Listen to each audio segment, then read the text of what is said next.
please welcome LinkToVR.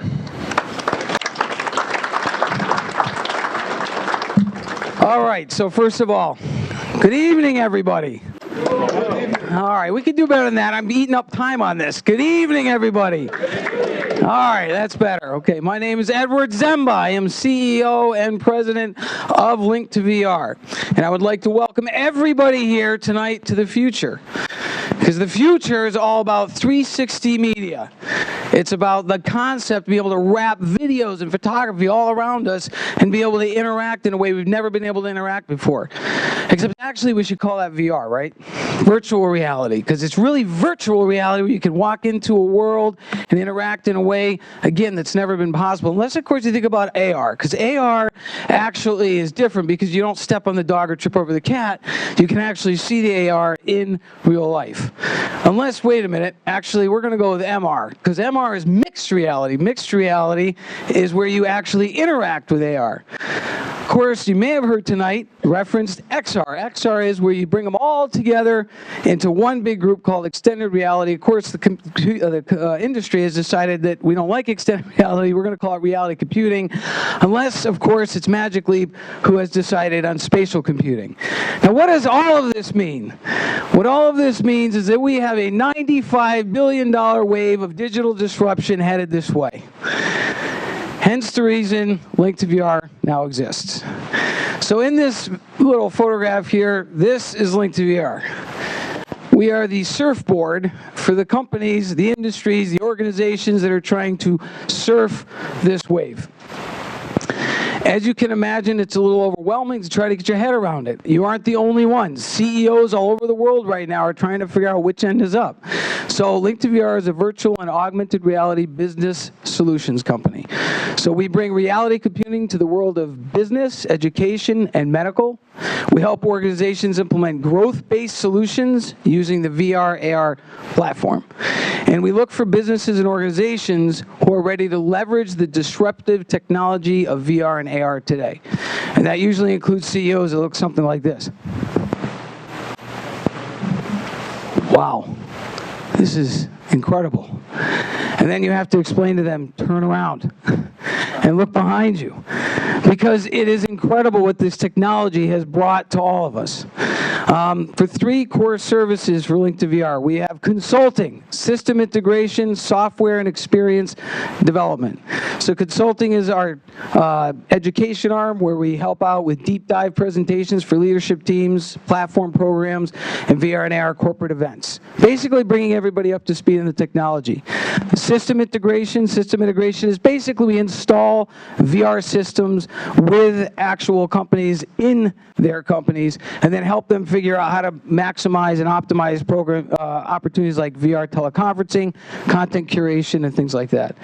And then last but not least, the heart of LinkToVR is the software and experience development, where we create unique experiences that are specific to those organizations, whether that be trade show experiences, immersive training simulations, or brand-specific content.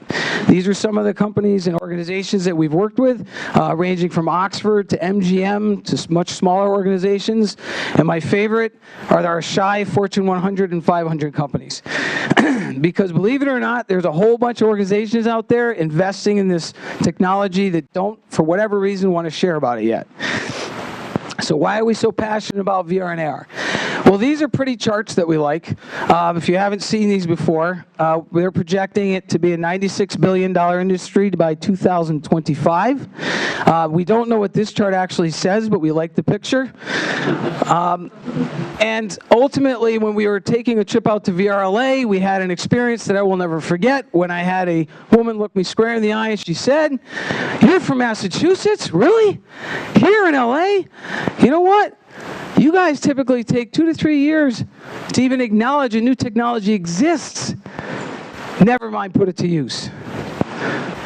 So I'm here tonight with our team to help show our friends on the West Coast that not only do we know how to incorporate a new technology, we know how to do it better than anyone else. Thank you very much.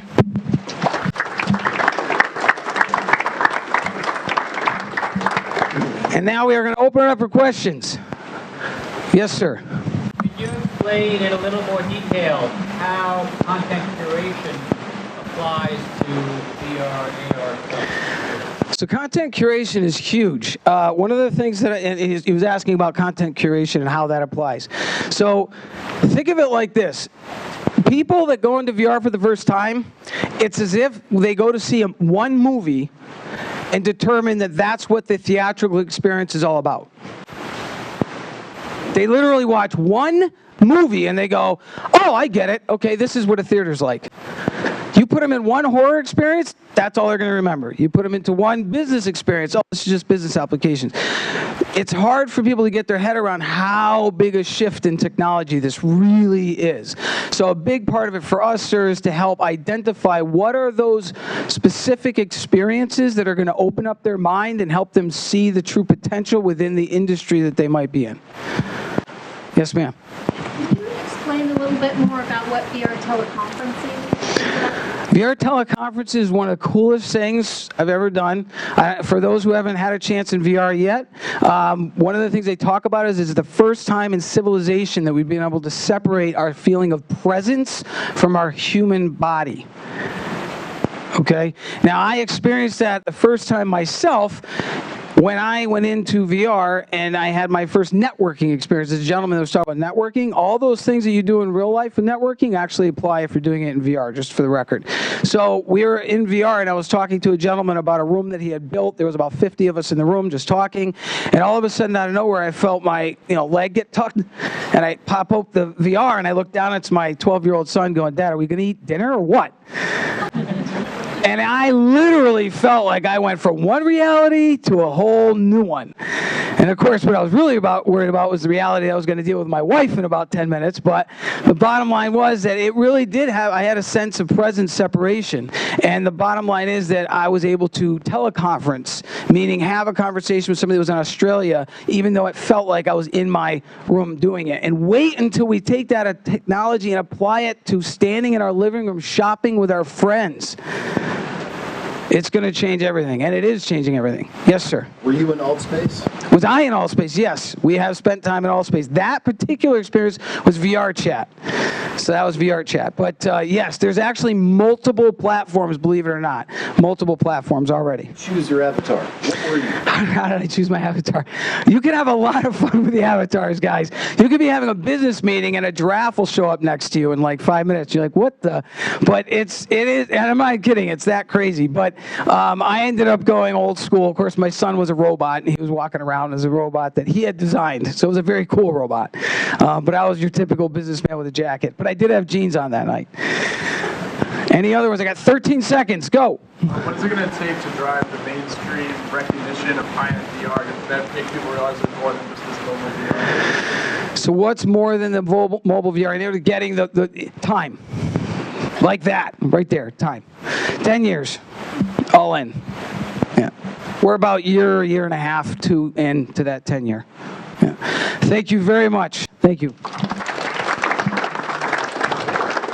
And if you guys want to see anything about Ready Player One, we are doing an event the 19th of April at WeWork South Station. It's free. And for anybody that comes wearing something in the 1980s, we're donating $5 to Unify Against Bullying. All right, thank you. Thank you. Thank you, LinkToVR.